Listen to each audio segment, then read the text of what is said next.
Learning school baby.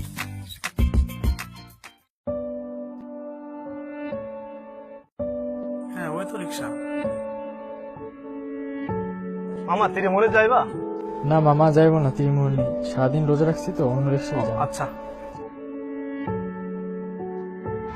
আব্বা, এবার ঈদে আমাকে একটা পাঞ্জাবি কিনে দেবেন।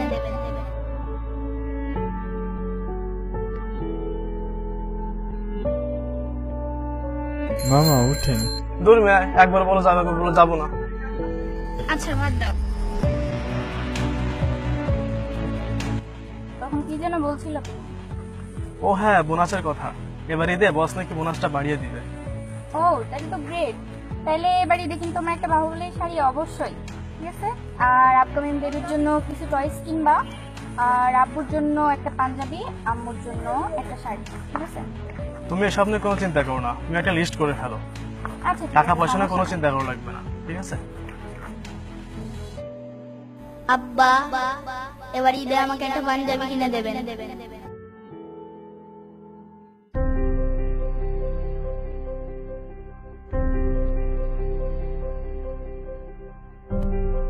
ভাড়া কত? 70 টাকা। মামা 30 টাকা লয়ে যান, ভাড়া তো 70 টাকা। মামা এটাই রাখেন, আপনারও তো ফ্যামিলি আছে, বাচ্চা কাচ্চা আছে, ঈদ বোনাস হিসেবে এটাই রাখেন।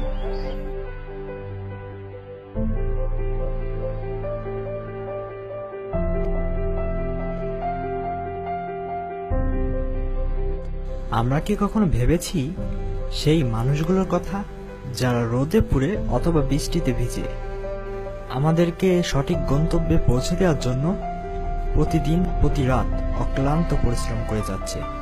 আসুন ঈদ উপলক্ষে ন্যায্য ভাড়ার সাথে অতিরিক্ত কিছু ভাড়া তাদেরকেও ঈদ বোনাস দিই, তাদের পরিবার যেন বঞ্চিত না হয় ঈদের আনন্দ থেকে।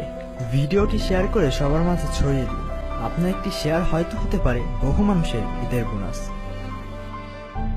লার্নিং স্কুল বিডির পক্ষ থেকে সবাইকে অগ্রিম ঈদের শুভেচ্ছা।